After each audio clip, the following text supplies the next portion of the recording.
বৌরানী, তুমি কেন এত টেনশন করছো? আমি নিজে ডক্টরের সঙ্গে কথা বলেছি, উনি তিস্তাকে পরীক্ষা করে দেখছেন।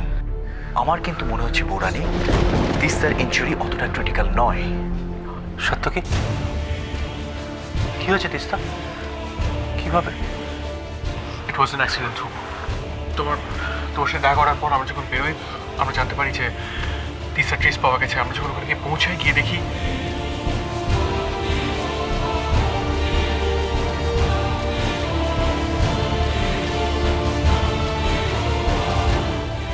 তিস্তা মেন্টালি আনস্টেবল ছিল। আমি যদি কনভিন্স করে বাড়িতে নিয়ে যাবো তার শান্তকে, আমার কিন্তু মনে হয় এই কথাগুলো নিয়ে ডিসকাস করার সময় এটা নয়। আগে আমাদের সবাই মিলে চেষ্টা করতে হবে যাতে তিস্তা সুস্থ হয়। তিস্তাকে নিয়ে অত টেনশন করার কিছু নেই, ও ভালো হয়ে যাবে।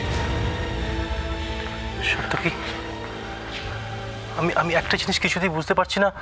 তুমি তো জানতে তিস্তার এরকম অবস্থা, সব কিছু জেনেই তো তুমি, তাহলে কিভাবে?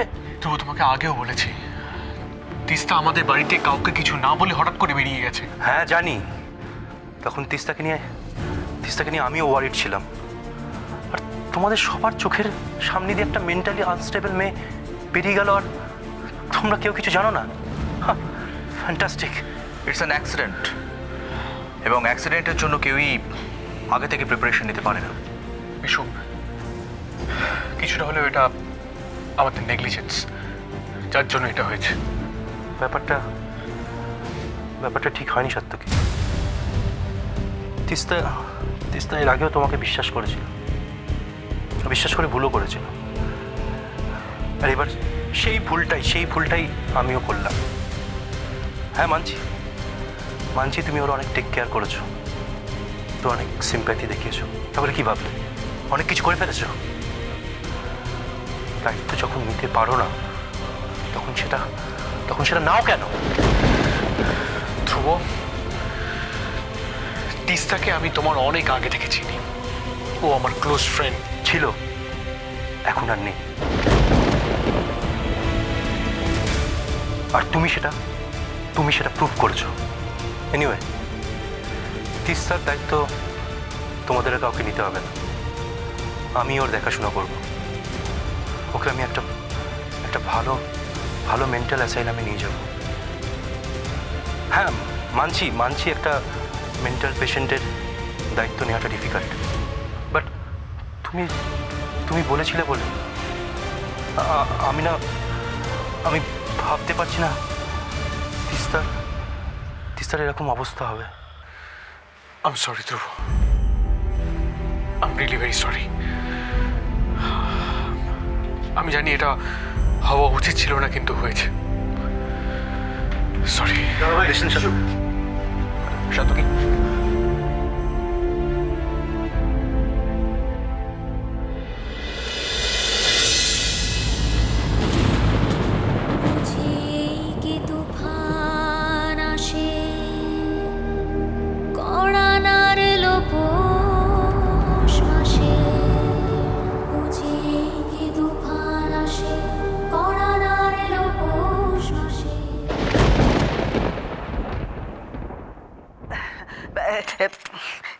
চিন্তা কি আর নিজের জন্য হয় রে ঝিলমিল?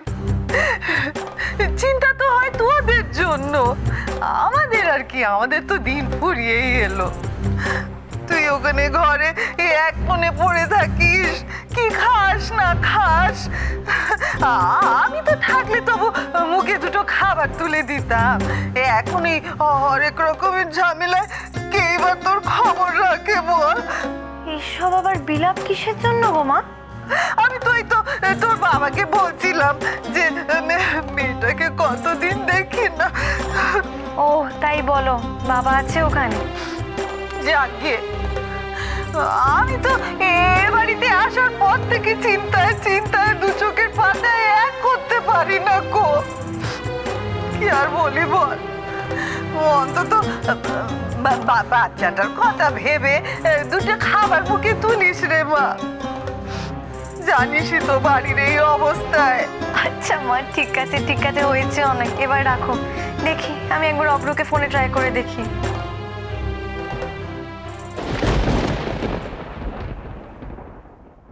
কি ব্যাপার, তোমার চোখে জল? মেয়ের বিয়ের এতদিন পরেও মেয়ের জন্য তোমার আবার কান্নাকাটি? দেখি বুড়োটার খোঁচা মেরে কথা বলার অভ্যেস আর গেল না। আমি বলে কিনা ভাবছি এমন খেলা চাকুস দেখতে পাচ্ছি না, মনটা ছটফট করছে। ও বাড়ির সব খবর ভালো তো? সব ঠিকঠাক আছে? কি আর বলি গো তোমার, আমি জানি তোমার বললে কষ্ট হবে, কিন্তু বাড়িতে তো মাত্র দুটি পানি, আমরা মনের কথা চেপেই বা রাখি কি করে? মানে কি চাপবে কি তুমি? কি কি বলছো? হ্যাঁ গো, আমাদের কনকটার কপাল আমার পুড়েছে। শিখা শিখা তুমি কি বলছো? মানে কনকের কি হয়েছে নাকি? বলো কি হয়েছে? ওই সাত্তকী বাবা জীবনের ওই ছোট চুল ছোট জামার ওই ওই ওই বান্ধবীটা, ওই তিস্তা গো। হ্যাঁ তো ও আমার সাত্তকী বাবা জীবনের ঘরে এসে চেপে বসেছে। না না শিখা তুমি কি বলছো? না না না হ্যাঁ আর কি বলছি গো, শোনো না কি হয়েছে। কি হয়েছে বলো।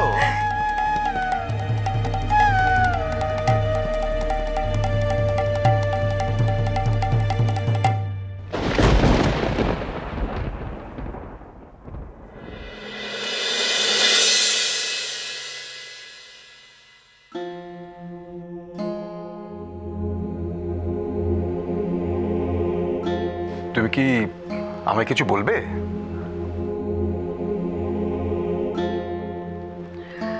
না, তেমন বলবার কিছু নেই। অস্থির লাগছে, ভাবনাগুলো কিরম উল্টে পাল্টে যাচ্ছে।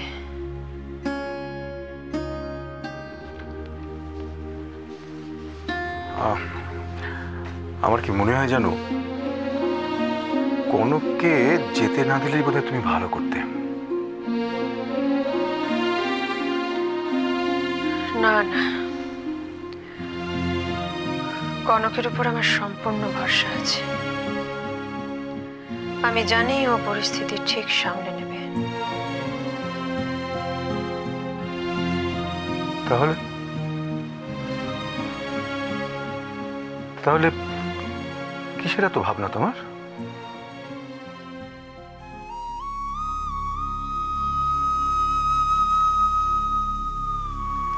আমি ভাবছি অন্য কথা।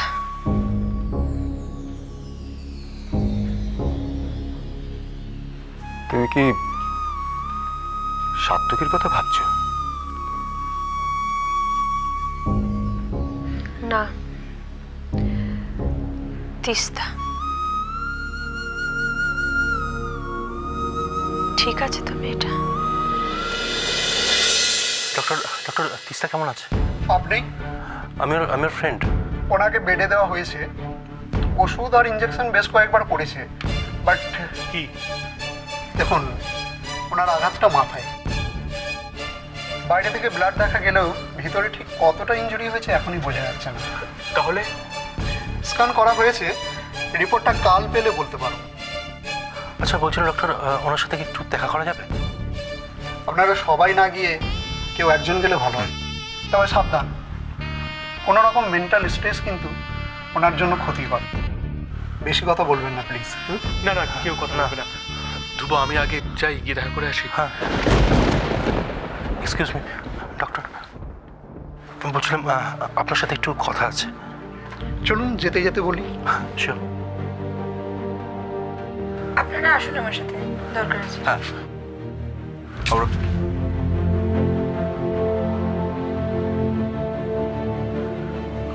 কনক, তুমি এখানে ওয়েট করো, আমি তিস্তাকে দেখে আসছি। না,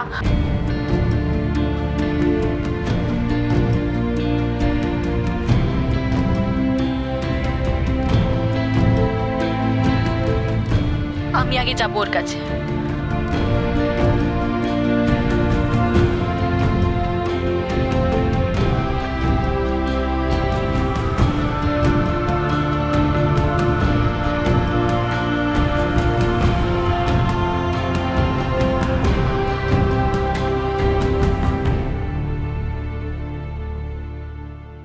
তুমি কি ভেবেছিলে আমি আমি এমনি এমনি এই লাইফ রিস্কটা নিয়েছি? এই সব কিছু আমি করেছি আমার সাত্তকীকে ফিরে পাবার জন্য। তবে আমি আর তোমার এসব কথায় ভয় পাই না তিস্তা। যে দেশের মেয়েরা স্বয়ং যমরাজের সঙ্গে যুদ্ধ করে স্বামীর প্রাণ বাঁচায়, সেই দেশের মেয়ে আমি। তুমি যাই করো না তিস্তা, আমি ভয় পাবো না।